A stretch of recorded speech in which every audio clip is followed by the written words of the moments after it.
2224 in the matter of David Wayne Redke. And so before we get started, so Mr. Mazza, you are identified as court-appointed counsel, and my understanding is there are some individuals that are wishing to observe this proceeding, and under the probate rules, conservatorship matters are ones in which the subject individual has a right to have the matter without observation. And so at this time, are you comfortable with proceeding with observers? I actually fired him.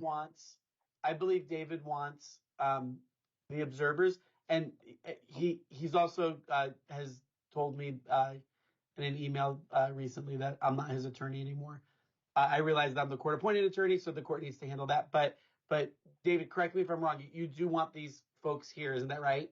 So, Your Honor, he's fine. Mr. Redke's fine with these observers. All right. And so then for the folks that are observing, my understanding is my staff had inquired if anyone had filed a media request. Just to be clear, what that was requesting is whether an entity had requested permission to record this matter independent of the courts for the court recording. My understanding is no one has made that request. I'll just remind the record that on September 20th of 2023, Commissioner Rhodes, who previously had this matter, did remind the record and the parties that were present at that proceeding that request to record this matter separate from the for the court recording did need to be made at least 48 hours prior to the hearing. So for any of the parties or anyone who is connected in, if you wish to have a copy of the recording, you would need to contact a separate entity with the court and request that directly with the manager for FTR is what we commonly refer to it as, but that's the for the court record. All right, so then we will reflect that Mr. Mazza has identified himself, and Mr. Redke, it sounded like you responded so that you can hear me. Can you just tell me your name so that we know we can hear each other? Yes, my name is David Wayne Redke. Thank you. Well, we'll note that you are present. And then counsel for the current successor conservator, if you can announce. Good afternoon, Your Honor. Larry Scaringelli, counsel for Stephanie McCollum, who's also present in the hearing. Thank you.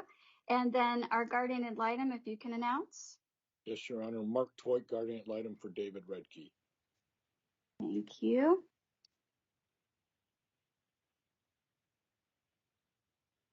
All right, and then is Agatha Redke connected in? She would not be connected because she's at work right now. I apologize, Okay. Your Honor. And I'm not sure who's responding, but I just need to make sure all interested, if there's an interested party present, that's recorded for our record. So no one else needs to weigh in. Is Tina Redke connected in? If so, please unmute and let me know that. My mother's been dead since September 5th, 2011. Okay. Thank you. She's identified on my calendar as an interested person. And again, Mr. Redke, if the person that I'm asking could just respond if they are present. And finally, I have Warren Lee Devine. Is that individual connected in? All right. So then I understand that there are a number of observers. We also have Dr. Potts, who has connected in. If there are any other interested parties, meaning, and that's a term of art, meaning that you are a participant legally in this matter and you wish to be heard in this matter, please unmute and let me know that at this time. All right, so then we're going to get started. Your Honor, sorry to interrupt. This is Joel Newell appearing on behalf of First Western Trust Bank. I believe the status hearing today is predominantly on the current active conservatorship, but it was identified on the minute entry in which First Western Trust Bank will be participating in that venture hearing on February 2nd. So I just wanted to ensure our presence if needed here today, and we're here before the court if any status reports needed in relation to that evidentiary hearing. And you said February 2nd. You're referring to the February 1st evidentiary hearing with regards to the third and fourth accounting. Is that right? Yes, correct, Your Honor. I apologize. I gave the incorrect date. February 1st, 2024. Okay, sure. All right. So we will reflect your presence. Your client is not present, though, correct? Correct, Your Honor. Thank you. All right. So then, as counsel just indicated, we're here for a status conference that was set by Commissioner Rhodes on September 20th of 2023, and that is with regards to the status attached to the independent medical evaluation, which is the heart of today's hearing. Having said that, though, particularly given that this court has now inherited the management of this matter, and that's primarily just so that it's clear for folks that are here, is because of the length of the proceedings. Commissioners in the probate arena, their calendars function if they can resolve matters within a day's setting, and the court does anticipate that there may be settings in this matter that would require longer than that, so that's how the case got transferred to this division. Having said that, before we get into the motion that the guardian ad litem filed with regards to the independent evaluation, I thought that it would be more efficient for our record if I dealt with a few things that have been previously filed. And so, Mr. Redkey, in particular, you may feel like you want to weigh in on what I'm capturing. Please hold your questions or comments. I will give you and Mr. Mazza an opportunity to be heard, but I need to first make a record. So the court, in reviewing this matter, did see that there have been a number of letters that have been filed by Mr. Redkey. And I know that those types of communications have been previously addressed by previous judicial officers. There's been at least 2 other judicial officers that have managed this matter. However, given the substance of the letters I'm about to address, the court will briefly respond. So there was a letter filed on September 27th of 2023. There was also a supplemental letter that was filed on September 29th of 2023, and an additional supplemental that was filed also on September 29th of 2023. Those 3 letters were, by and large, raising issues or concerns with regards to potential ethical violations by Attorney Bill Clarke and by Attorney Abernathy. In fact, the September 27th letter references Attorney Abernathy. The remainder of the letters that I just described do not. In that September 27th letter, Mr. Redkey raises concerns as to whether or not the alleged inappropriate actions would, quote, invalidate the appointment of the guardian ad litem. And I will just indicate that those are separate and distinct issues. And so the court, if for the benefit of Mr. Redkey, will simply indicate that the guardian ad litem's been appointed, that has not been amended. A request to amend that is not before the court today, and would also raise concerns with regards to the potential effect to the validity of the appointment of the current successor conservator. Again, the concerns do not alter the court's reflection of a successor conservator and does not alter the successor conservator's authority at this time. Having said that, the September 27th document also raises concerns with regards to fees for the guardian ad litem and the conservator. That's not something that's yet ripe. With regards to any fiduciary or counsel that's been appointed by the court, in order to capture fees, they do file a request for the court to review and approve. And so that's separate and distinct from the matters that we're dealing with today. I recognize that there are some accountings that are pending for litigation with the court, but I will just highlight that, again, appointment of a guardian ad litem, for example, or a conservator is separate and distinct from any concerns with regards to the costs that are attached. The costs are a separate analysis that the court will do, and there is some directives with regards to the things that the court should consider. The letter that is labeled supplemental from September 29th raises specific concerns with regards to Attorney Clarke and made a request that the court notify the state bar. And it looks like in some other communications, Mr. Retke has been notified that he can make any type of request that he believes appropriate with the state bar. Directing the court to do so is not appropriate. If this court has a concern with regards to an attorney, the court can proceed on its own, independent of the parties, and the parties, independent of the court, can proceed with raising concerns with the state bar.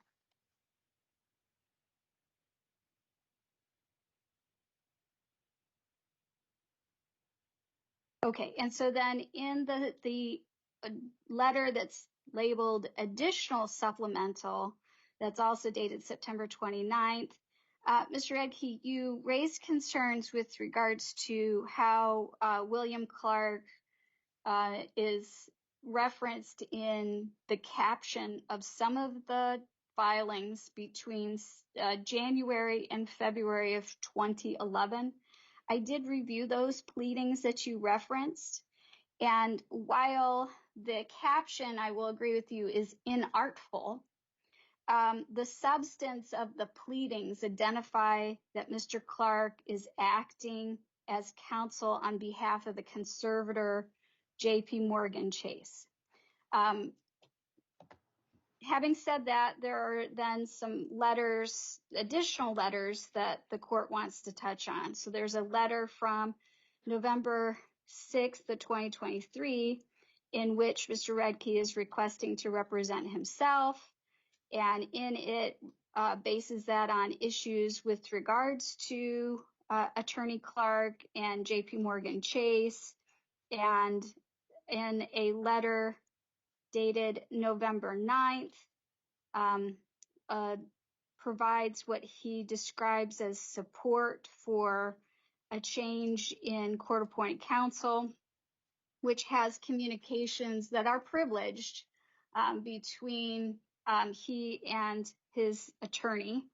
I did review those documents. I will say, because the things that are attached to the letter from November 9th are privileged communications, and while I certainly don't challenge Mr. Retke in providing those to the court if he wishes, they should not be part of the file and available for public view.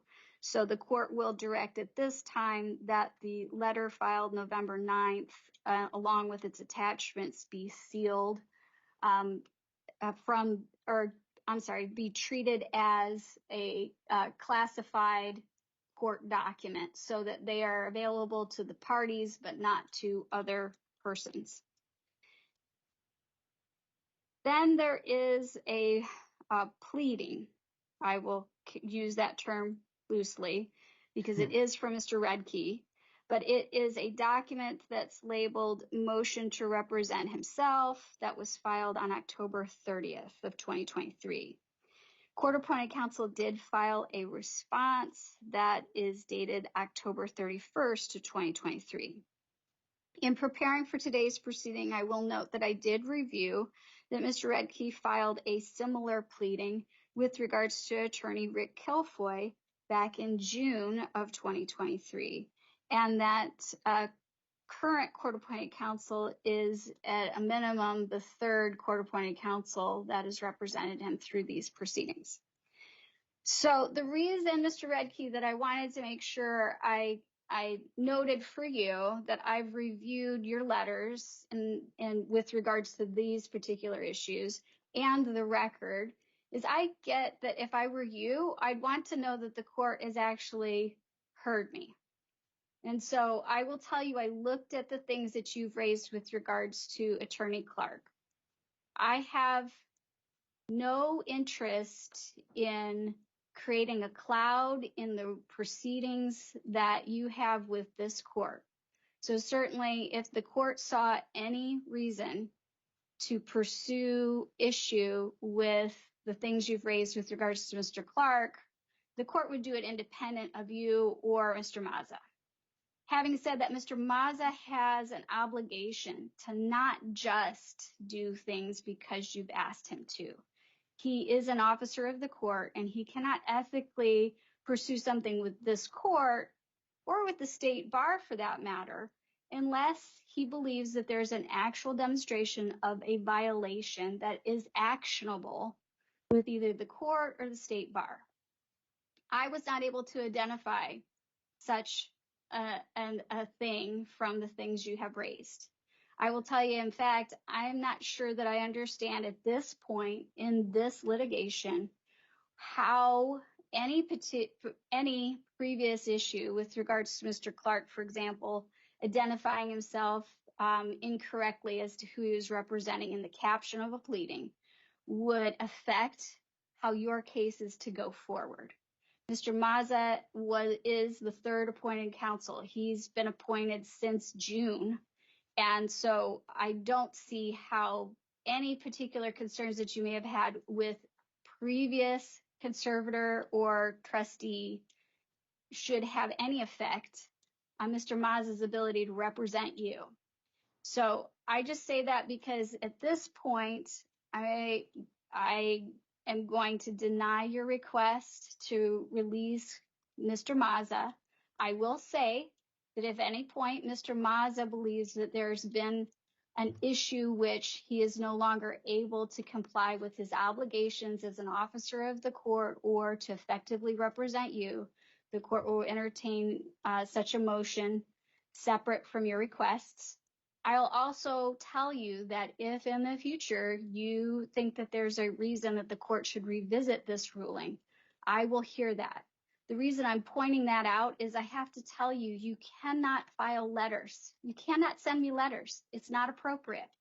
However, if in the particular isolated issue of court-appointed counsel, if you want to raise a concern in the future, you need to file it as a motion. If there's something in it that you think needs to be treated with confidentiality, you can, before you file it, make a request for the court to treat it as a confidential document. Even if the court does that, just so you know, court-appointed counsel will need to get a copy and the guardian ad litem and potentially counsel for the conservator, depending on what the issue is. But I'm not trying to dissuade you from raising concerns, but I will tell you thus far, you haven't demonstrated a reason for me to change who court-appointed counsel is. And that is the only area that you will be permitted to file things with the court independent of Mr. Mazza. I will review the statutory elements. I am not comfortable with on the record today making a determination whether or not your filings qualify. Sorry, just a moment. I know there's been a previous request with regards to making findings with regards to vexatious litigation, but I think that was with regards to pleadings that were outside of this conservatorship. But I do want to let you know that the court will consider whether or not you qualify for the court to make an order that your repetitive pursuit of filing letters and pleadings without counsel should be precluded from being able to be filed. And that would be pursuant to Rule 35C of the Arizona Rules of Probate Procedure. I'm not making that ruling right now.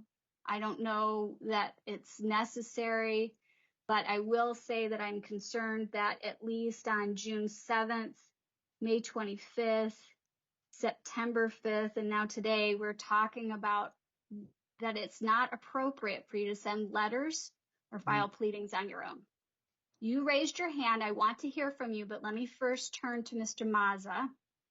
Did you need any clarification or did you wish to raise anything with regards to your appointment at this time?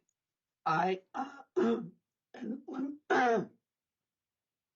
apologize for my voice, Your Honor. I have laryngitis. Hold on, I'm sorry. Very embarrassing. I appreciate your what the court has said. David, when David and I communicate, I feel like we work well together, but at the same time, he has expressed he doesn't want me as his attorney, but I understand that I'm his third court-appointed attorney. So I will talk to him more after the hearing. I will let him know what I've been working on. We have evidentiary hearings coming up. He needs counsel. I am in the case. I've been in since, I think, July. And so I understand that my client's not to file anything unless it's related to getting rid of me as his counsel, right? And so I do have questions as it relates to previous filings. I don't know if now's the time to ask. Go ahead and ask so I don't forget. Okay. I probably will table addressing it till I hear from your client, but go ahead. Okay.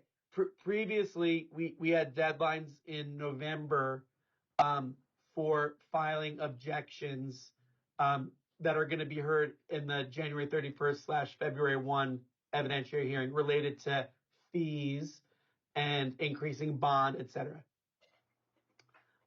I had been drafting those to file, but David preempted and filed on his own. And so I don't know if the court needs me to file separate objections or if we'll just leave David's personally written objections on the record and just have the evidentiary hearing. He's saying there's two. So, well, let me just ask you, Mr. Mazza, do you know if you join in those pleadings from your client? I have to reread them, and if I do, I could file something saying so. I think if some of it needs, there could be Rule 11 issues, et cetera, and I don't want to sign off on something that I'm not 100% certain with. But I also, David's my client; he needs to direct me. So I'll check it and then talk to David, and then if I can join in, should I file something saying I join in? Yes. So, and I appreciate your kind of highlighting. We're sort of jumping to a separate issue, but I think it's appropriate timing to be clear. Mr. Mazza is court-appointed counsel, and so anything that was captured as a pleading by Mr. Redkey throughout the court record up to today's date, other than with regards to the request to remove court-appointed counsel that was filed on October 30th, the court will not consider those pleadings. I know that Mr. Scaringelli had filed a request for the court to file a ruling with regards to striking those. The court will simply indicate so that it is clear and for the benefit of elegance, anything that Mr. Redkey filed on his own outside of the filing from October 30th has been struck. And so, Mr. Redkey, you do need to work with Mr. Mazza. Now, I've said I've struck them. However, what I don't want to do is create extra work or costs. And so if Mr. Mazza wants to adopt any of your previous filings, he simply can do it. He can do it all on one single sheet of paper if that's what he thinks is beneficial, and particularly for cost purposes. But he can simply indicate that as counsel, he's adopting as part of your representation, that pleading, and just give me the date that it was filed, Mr. Mazza. It can be that simple, but right now, anything that was previously filed is not being considered. Okay, so Mr. Mazza, I'm going to turn to your client. I'll come back to you if I've forgotten something else that you wanted me to talk about. Mr. Redkey. Thank you, Your Honor. So in regards to my request to terminate the conservatorship, which can be done via letter as well as through pleading, also in regards to prudent management of costs, which A.R.S. 141104, having Mazza on here and not allowing me to defend myself by myself without counsel, that's having Mazza is going to cause undue cost to this state. Never mind that the conservatorship has requested without providing proper notification, without providing an amended budget, a $200,000 increase, which is grossly inappropriate. And the fact that Mazza would not discuss this with me, this court-appointed counsel, I feel I'd be better served representing myself. And I feel like I can follow the rules in which regards to procedure and policy in regards to filings and such, and not over inundate the entire docket. The reason why I went through the letter format was the fact that I could have that specific avenue as a form of communication outlining that William Clarke did in fact represent me. That was things that we're not going to discuss, but that wasn't just pleading, that was him representing me. He was my attorney. But that's beside the point. The fact is that I did that communication to exercise myself of the conservatorship, which has been an undue burden on my financial status, has actually harmed my mental outlook, is actually very harmful to not only me, but my family, which all their pictures are behind me. My son, who's now 7 years old, which that $200,000 increase that Stephen McCollum's requested could be better served going to my son, making his life better. It would not benefit the conservator. It does not benefit. There's no benefit to me whatsoever, that money going to them.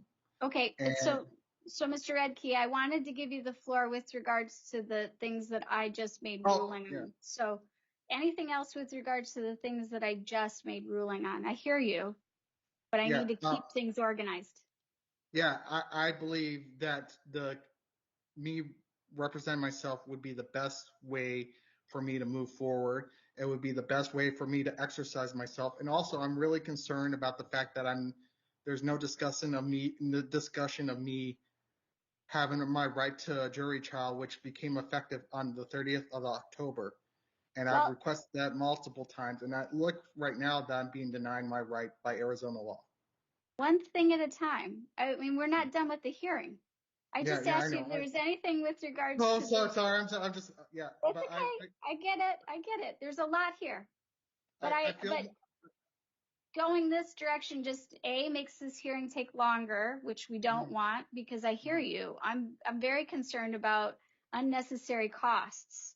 So let me I want to address one thing that you said, and then I'll make sure you don't have something else on what we've already done before we go further. I hear you say that you are capable of representing yourself. And I read your pleading and I reviewed it, and I have to tell you that actions always speak clearer than words. And I did it on purpose. I noted that you've been directed by the court on at least 3 previous occasions not to send letters, and yet you do. You've also, we're going to, in a moment, transition to the motion to compel with regards to the independent evaluation. And so from those pleadings, it looks like that folks are going to indicate that you have not completed the evaluation with Dr. Potts that the court ordered. And so you can tell me that you're capable of representing yourself, but I will tell you, I would hold you to the same standard as an attorney. And what you cannot do is just completely ignore court orders. And so far, your actions demonstrate that you have an issue with compliance. Now, I'm not saying that it's intentional. I'm not saying that you're trying to be disrespectful. But if you aren't able to comply with the court's orders, then it would not be to your benefit for the court to allow you to represent yourself. All right, so you have your hand raised again. So with regards to the things we've already talked about, is there anything else that you want to put on the record? Yeah, when it came to Dr. Potts, the information. Okay, we're going to talk about that in just a minute. So I appreciate I just said it, but I first need to hear from the guardian ad litem. So I will tell you, Mr. Redkey, I'm going to hear from you again. Mm-hmm. But let's transition to that because I do want to keep things kind of moving forward.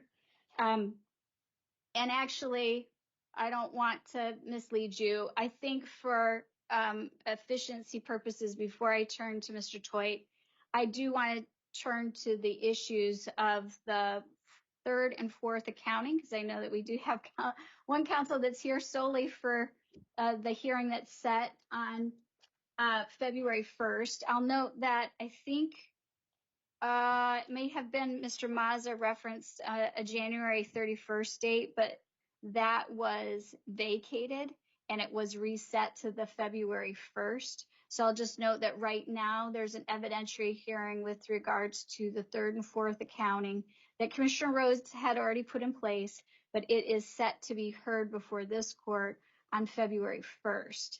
With regards to that, because I have inherited this, today was not set to address that matter, but I will just let the parties know I'm probably am going to issue a minute entry. My hope is before the end of the year, just to make sure that we're all on the same page as to procedurally how best to utilize that time. Right now, I'm not sure that we need an evidentiary hearing to address whatever the issues are. It may be more efficient and less costly to have folks submit documentation as to whatever the issue is. But I will say I have just gotten my foot in the door with regards to the accountings. So I may very well see the obvious need for the evidentiary hearing. I just haven't seen it yet. And so just know that what I will commit to so that the attorneys know what we need to do is I'll issue a minute entry one way or another by January 5th. It just indicates I'm affirming what has already been put in place or raise the issues and concerns that I have. Because I do want to keep this as a direct, and perhaps others might not like the term elegant, but I think that's simplistic maybe, but that seems pejorative. This is a very complicated issue.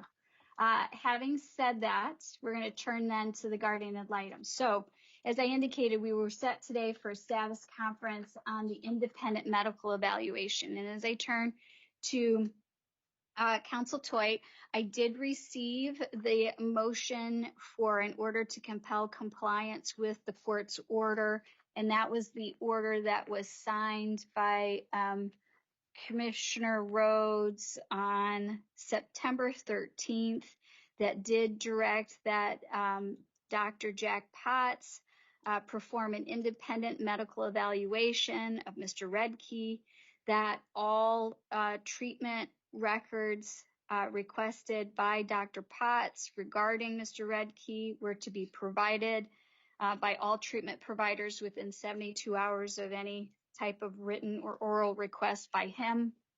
And so Mr. Theut did file, or Counsel Theut filed a motion on November 15th. Before I give you the floor, I will just note I did review the document that Mr. Redkey filed on his own on November 20th, labeled report in support of immediate termination of conservatorship and restoration of all rights. And attached thereto is a document authored by Anil Olshan, dated November 18th of 2023, which I did review. I also reviewed counsel for the conservator's objection, motion to strike, and the reasons for such. I'm not sure that a motion to strike is necessary given my previous rulings, but while the court has ordered an independent evaluation, I see the report from Dr. Olshan. If court-appointed counsel adopts the request for the court to consider it to be a separate and distinct report, and we're not at an evidentiary hearing yet. So I think that the conservator's request to strike, while I get the need for clarity, I think it, with regards to whether or not Mr. Olshan's report is something that the court can consider is premature. But Mr. Theut, your issue. Well, Your Honor, I've asked Dr. Potts, and the court entered this, the previous judicial officer, that this evaluation be done so we can see if there's any basis or not a basis for a guardianship in this matter. And the Exhibit A attached to my motion asking the court to order that he be compelled to subject himself to this evaluation. He has not, they've not been able to come to an agreement and get it done. And I think the Exhibit A sets forth all the times that Dr. Potts has tried to get this taken care of and tried to accommodate Mr. Redkey. So it's unfortunate. I didn't want to file that today. I would, though, ask the court to grant our motion because we can't proceed or do anything further if he's not going to cooperate with this evaluation. And so let me just make sure, considering I did inherit this case. So the order was for an independent medical evaluation. And so that's somewhat vague. And so, Counsel Theut, the examination that you're wanting Dr. Potts to conduct is with regards to a neurological concern, physical concern. Go ahead. Yeah. Your Honor, Dr. Potts is a well-respected expert here in the state, and he does it quite frequently. And there's many times that he says someone doesn't need a guardian. Okay, so he would do a psychiatric examination and make a determination. Fill out a report that we could all review, and which either supports a guardian or doesn't support a guardianship appointment.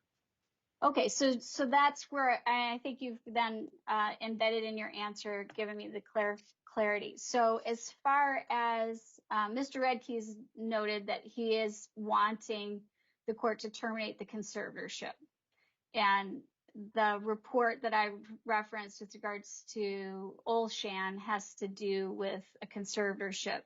But the independent examination that you're requesting from Dr. Potts has to do with only the issue of a guardianship, or will it also address Dr. Potts's position if he's able to opine with regards to the need for a continuing conservatorship?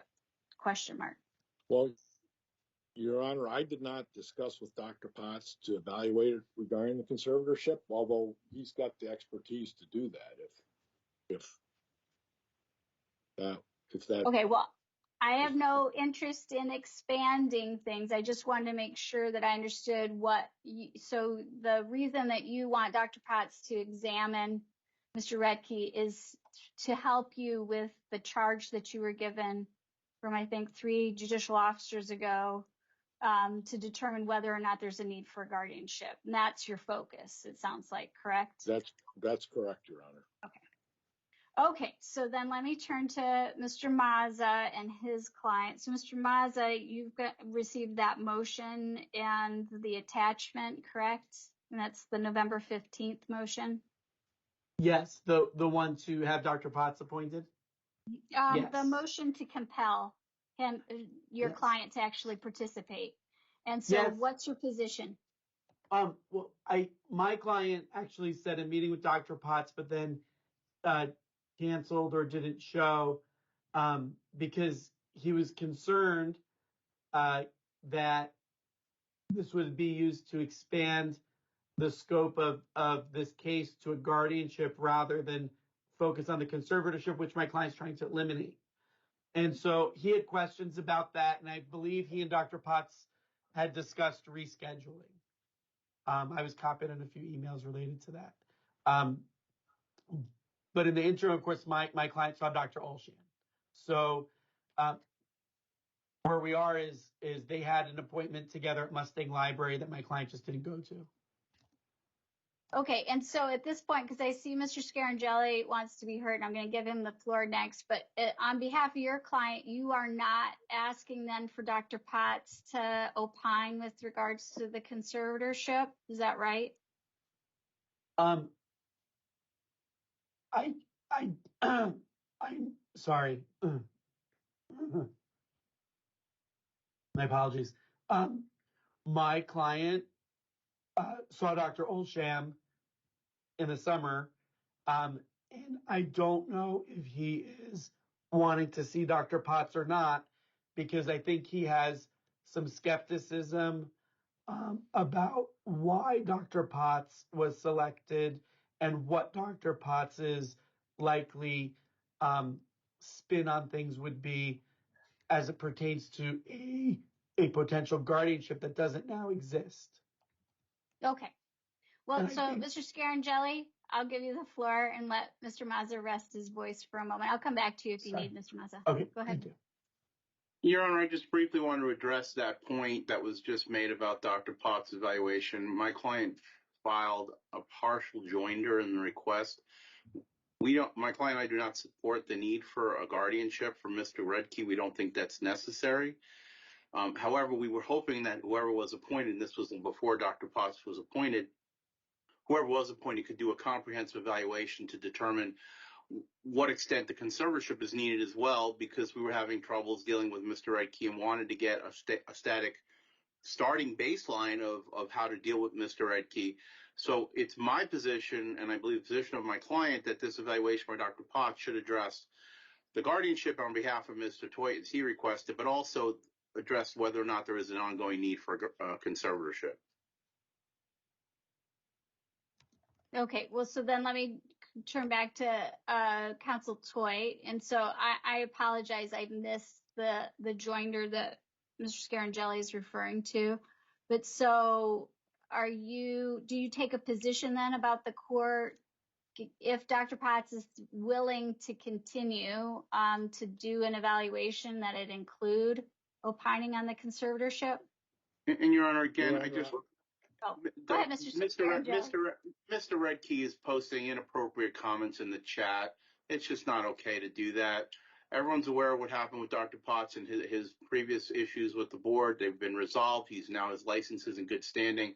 Comments like that are the kind of things that we're having troubles dealing with Mr. Redke on.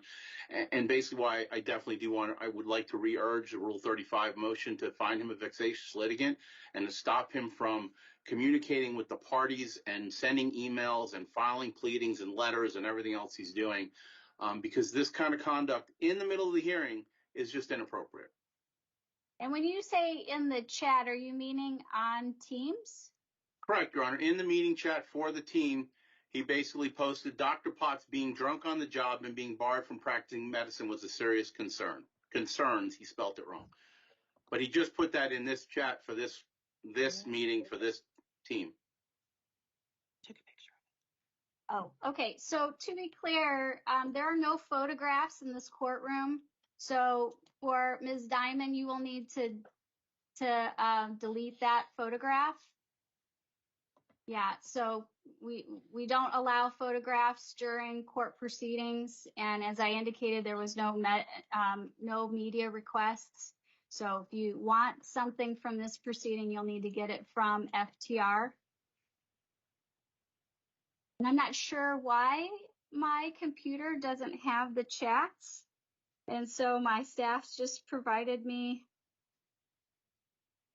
some of the chats. Okay, and so the court has now reviewed the comment from 217.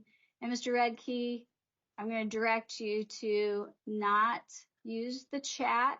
If you want to be heard by the court, you really should work through court-appointed counsel.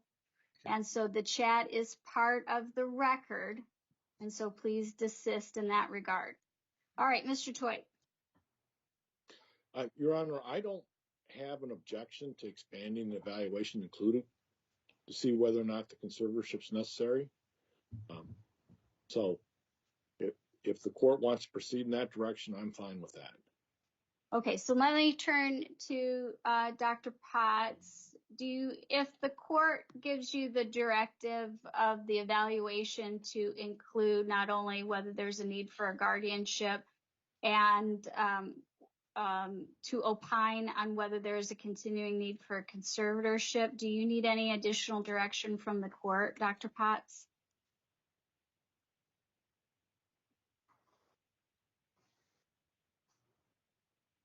And I know we had lost him a couple of times, so he may. I think you're muted, Dr. Potts. Yes. I'll try. Can you hear me now? Yes, thank you.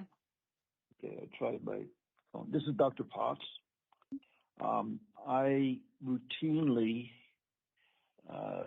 will, when asked to do a Title 14 evaluation, look at lesser restrictive options too. So I frequently will include conservatorship, or rather lesser restrictive, under the rubric of guardianship. So I will look at the guardianship needs, which are more restrictive in my understanding, and then conservatorship as well. And I have no problem to do so, Your Honor. I've done so in the past. Thank you. And I see Mr. Mazza has his hand raised, but I will tell you that I am inclined to find a date and a location to order that the evaluation occur. And so is there a location, Dr. Potts, that you would prefer? I would prefer possibly at the GAL's office, if he would permit me to do so, in a conference room. I could do Mr. Mazza's conference room there. Mr. Redkey prefers to be in a public library. He switched the library from one Mustang to another library, and then I initially offered Starbucks. So I'd prefer to be in a more private place where there would not be people who could overhear our conversation, where it would not be disruptive to other members of the public. So I would prefer either Mr. Mazza's, if he has a conference room he's willing to share, I'm willing to accommodate Mr. Redkey in that way, or Mr. Theut conference room, whatever Mr. Redkey is agreeable to help accommodate him. Thank you. Mr. Mazza. First, I'd like to say my conference room is available if David wants to do that. My client did have his hand up before and I think wanted to say something. I don't know if he's allowed to or not right now, but I just would like the court to ask Dr. Potts to disregard what my client wrote in the chat when making the evaluation, because I don't want any animosity between the two of them to create any potential conflict. And I have every confidence that if Dr. Potts believes he's not able to ethically conduct the examination, he will notify either the court or the guardian ad litem. I appreciate that, Mr. Mazza. So, Mr. Mazza, I hear that you want me to hear from your client. And let me just say, you indicated if he wants to be in your office, but at this time, that everybody's clear, I am going to do a court order. Sure. And I'm going to pick the location where the evaluation takes place. And so, Understood. Given that you have made your office available, we will utilize your office, your conference room. I will note for our record that I don't think that a public location, while I appreciate that Dr. Potts was trying to accommodate, would be appropriate. This is information that is protected by HIPAA. And so the court would require it to be in a private setting. And so then, Mr. Mazza, if you want a moment to talk to your client, I would like you all to give me a date and a time, and we'll see if it works for Dr. Potts.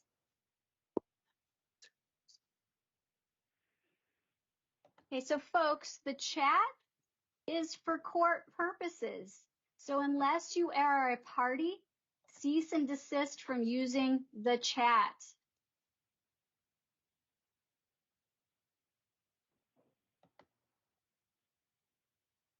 Hey, David, I'm calling your cell right now, just so you know. Oh,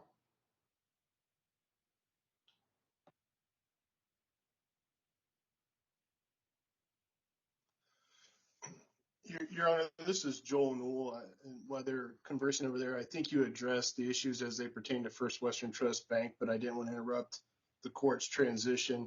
With the court's permission, I'd like to excuse myself from the hearing unless there's additional matters you'd like to hear from First Western Trust Bank today. No, I intentionally wanted to make sure that I indicated what I needed to with regards to your client, so you are free to disconnect. Thank you. Thank you, Your Honor.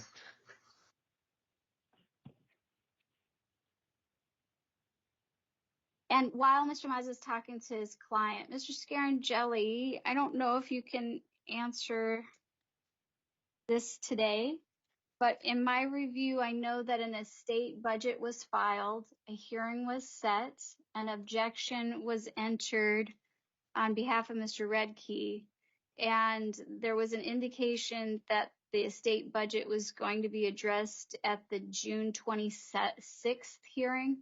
I just didn't see that it was captured in the minute entry, and so I didn't know if that's still something that the court needs to resolve. It does, Your Honor. The June 26th hearing was initially set, if memory serves, for the 26th and 27th. It was a 2-day trial. The problem was what the court asked for the 2-day trial was Mr. Redkey to have his evaluation done, because the evaluation was needed to determine whether the conservatorship needed to go forward or not. That never happened, which is why that initially got pushed off along with all the other deadlines. So yes, the budget needs and the objections still need to be addressed, is my understanding. And it's just for efficiency, do you have an issue with us then setting that for the February 1st date, given that you and your client are already going to be with the court on that date?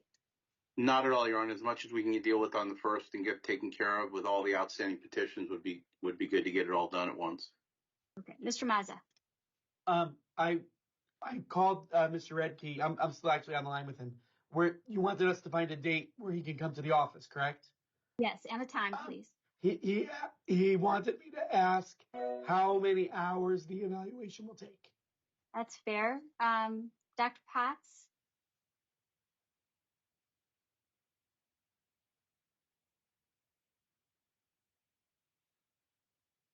Dr. Potts is muted again. Yeah, you have to unmute yourself. And I know it's more cumbersome. No, Your Honor, I apologize. I'm trying to switch. Can you hear me now? Yes. Okay, I'm trying to switch from the phone.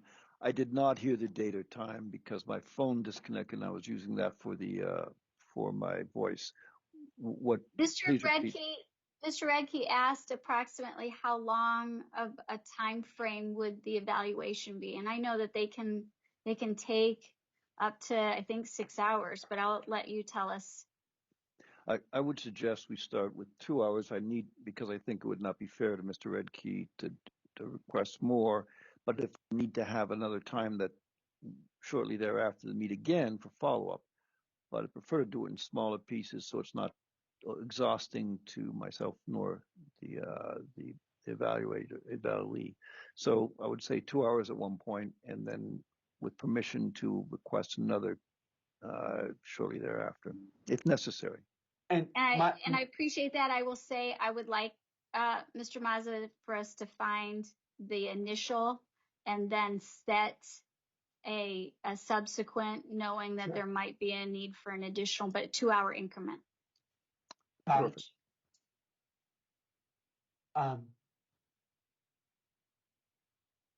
can hear you. I'm looking right now. Oh, hold on one second. Your Honor, can I mute here and just talk to David on the phone? Okay.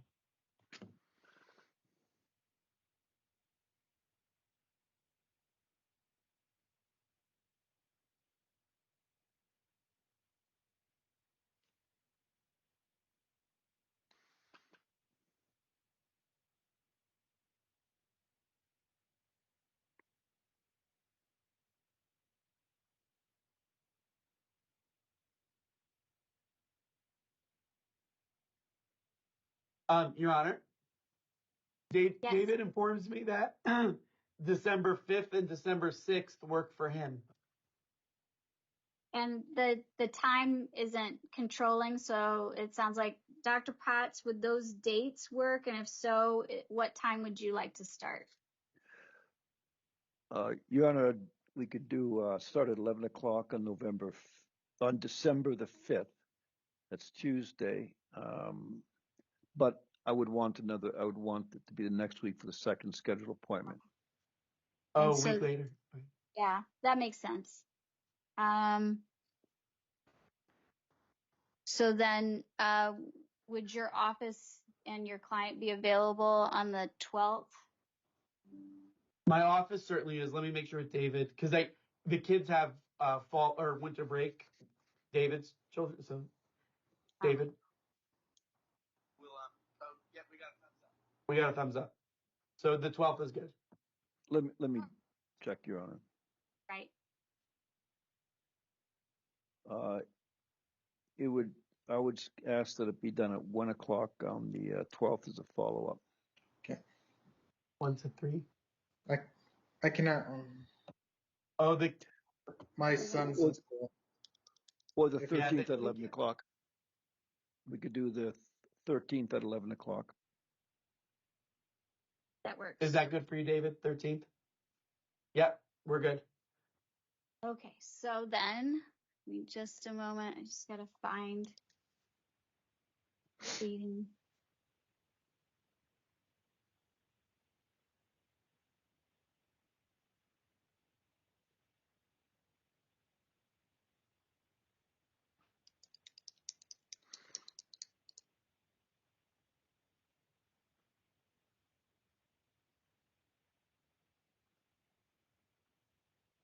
Okay, so then, so the court will now grant the motion to compel compliance with Commissioner Rhodes' order that Mr. Redkey participate in an independent evaluation with Dr. Potts. Today's record will indicate the court has discussed on the record the universe of that evaluation and will now direct that Mr. Redkey appear at court-appointed counsel's offices, which are located at 5425 East Bell Road, Suite 104, Scottsdale, Arizona, 85254, on December 5th by 11 a.m., prepared to participate in an evaluation. The court will also indicate that at Dr. Potts' direction, Mr. Redkey shall be prepared to participate at that same location on December 13th at 11 a.m., a follow-up evaluation. Each evaluation may last up to 2 hours in length. And Dr. Potts has the ability to request Mr. Redkey submit to an additional follow-up outside of this court's order. However, Mr. Redkey, in a moment, I'm going to ask you if any questions about what I've just ordered you to do. Will say that with regards to the December 5th date and the December 13th date, that this is a court order, which means if you violate and don't appear, and you aren't able to demonstrate good cause, the court will have to consider the appropriate remedies, which I'm not going to discuss on the record today because I don't want you to think I'm trying to scare you or threaten you, but they can be expansive and you can talk to your attorney about that. To be clear, because I hear what your attorney said is your concern, my intention of ordering the independent examination is so the record is as complete as possible, as quickly as possible, so the court can address your request for termination. I haven't indicated that I won't consider Dr. Olshan's report, but you've gotten a sneak peek as to concerns that other parties will raise. And so if I just simply set a hearing with regards to Dr. Olshan's report, given the objections that are already on the record, without more, I'm not sure that the court would have enough to grant your request. So my intention is not to unduly expand things, but I also have to consider whether or not there are other motivations for folks to issue reports that may not be in your best interest. I did not create the conservatorship, but once the conservatorship was created, the court has an obligation to make sure that it stays in place unless there's a demonstration that a reduce of protections is to your best interest. Soon as the court has such a record, I will absolutely comply with the constitutional requirements to promote your independence. With regards to the request to evaluate you for guardianship, I'm not making any findings with regards to whether or not a guardianship is appropriate. The guardian ad litem hasn't filed a request for the court to consider that. I can assure you that if the guardian ad litem files a petition to appoint a guardian, we will have hearings that will be probably more robust than what was held for a conservatorship. But there will be a series of hearings, and you and your attorney will get an opportunity to present as much information and evidence as you believe necessary to demonstrate whether or not you need a guardianship. But that's multiple layers from now. I understand the concern. I understand your frustrations with how things have unfolded thus far. And so I don't want you to think that the court gets any personal benefit from having an evaluation done, but I do find at this point that it's in your best interest because I think it advances your requests. Mr. Mazza, I think your client had his hand up earlier. I know you've had a chance to talk to him. Do you want me to give him the floor? Yes, Your Honor. Go ahead, Mr. Redkey. Okay, I just want to make sure that because I exercise my right for a jury trial and a guardianship also requires a jury trial, that when you state a hearing, anything that requires anything going forward, I request a jury trial for this. And even if I'm denied saying it's not allowed, it can be advisory at the very least because that's the law. Unless we're not following the law, I just want to make sure the law that is being followed, that my request for a jury trial is being heard. And I went to my counsel. They haven't put forth anything to suggest they would entertain my rights for a jury trial. That's one of the reasons why I wanted to get exercise. And I appreciate you raising that again. And I hear you. I will tell you that the court hasn't ignored you. You've made a number of pleadings where you've referenced your right to a jury trial. The court hasn't ignored that, but it's premature. First of all, you need to have, there needs to be a resolution whether or not there's additional experts that are needed before the court hears your request for termination. With regards to your request for termination, I will tell you and your attorney, I don't know that I see that it's obvious that it triggers your constitutional right to a jury trial. But I first need you to comply with the court's orders with regards to the evaluation. And then I will absolutely address the requests with regards to a jury trial. So long as someone can educate me as to your constitutional right, I will absolutely adhere to that. If there isn't a constitutional right, it becomes a little less clear, but I will still entertain the argument. But you're putting the cart before the horse. There first has to be a body of material that the court would need to present either to a judge or to a jury before we sort out whether or not it's going to be a jury trial. I'll tell you and the folks that are observing that it is very common that the court will procedurally manage a case without identifying whether or not the court is going to set it for a jury until we've had a trial scheduling conference. And I know there have been previous conferences that were set, but this matter with regards to your request for termination is not yet ripe. And so once it's ripe, we will have a scheduling conference and we will confirm whether or not there is a request for a jury trial through your attorney, and the court will make a ruling on it. With regards to the guardianship, you are correct. If there is a request to appoint a guardian, if you and your attorney request such, you have a constitutional right to a jury. That there's no question for the court, but you don't get a jury at the beginning. You get a jury when we're ready to present evidence, and that's a long way from now. But I can assure you, I agree with you, Mr. Redkey, that if there's a request for a guardianship, you have a constitutional right. Mr. Mazza.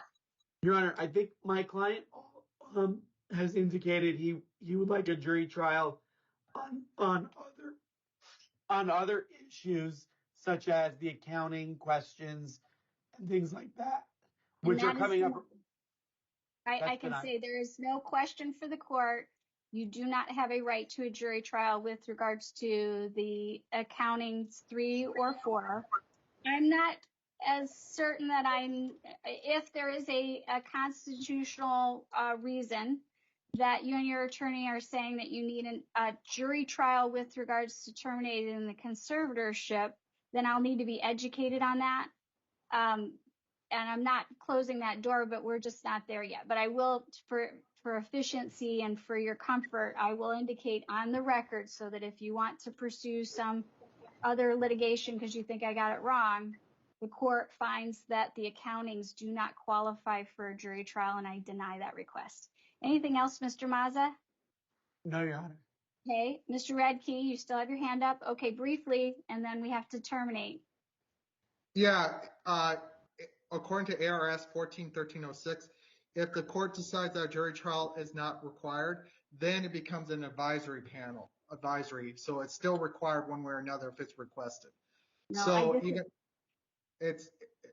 so the reason why I could suggest why it's added that, so if the court goes against the will of the ward or the protected person, they can appeal that and they'll have the evidence of the jury to support that decision. So, but that it's according to 14-1306. That's the right to a jury trial.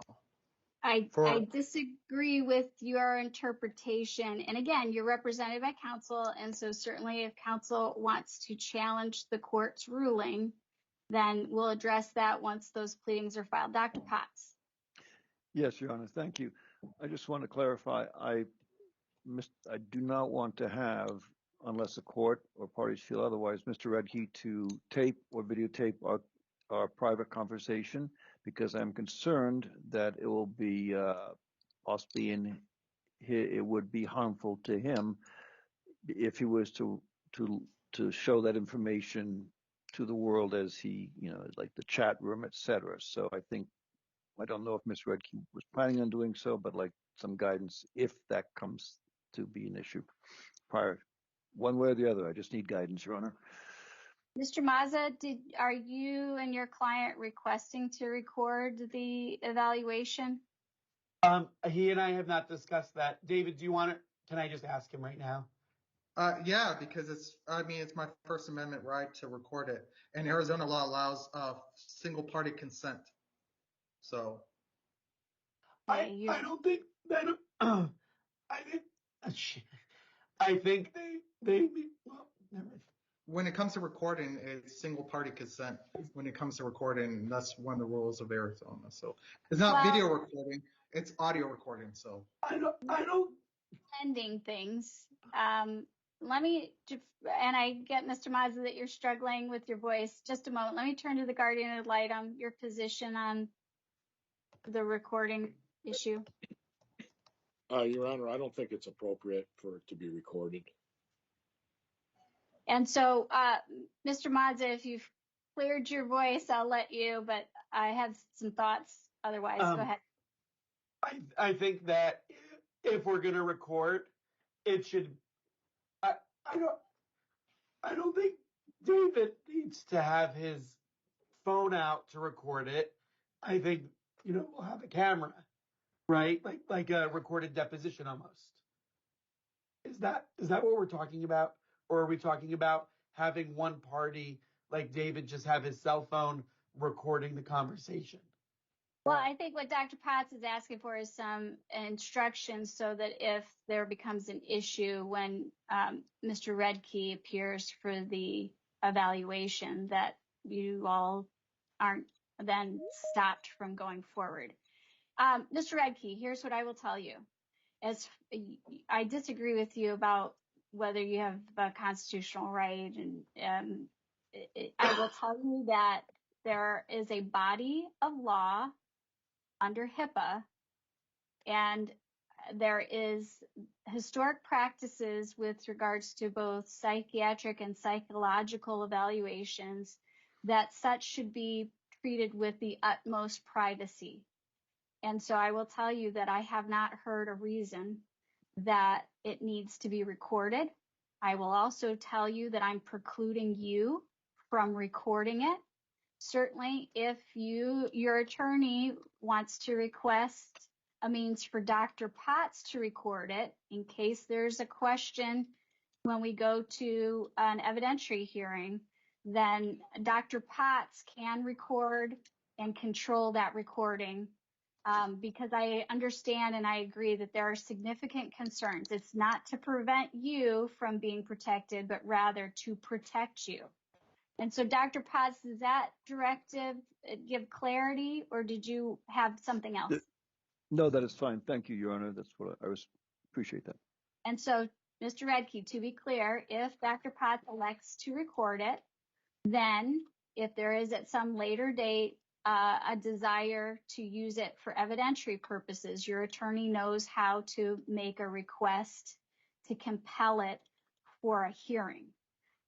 These are the types of documents that can't just, these are the types of, not documents the incorrect term, but evidence that is not to be simply distributed, and patients do not have an automatic right to.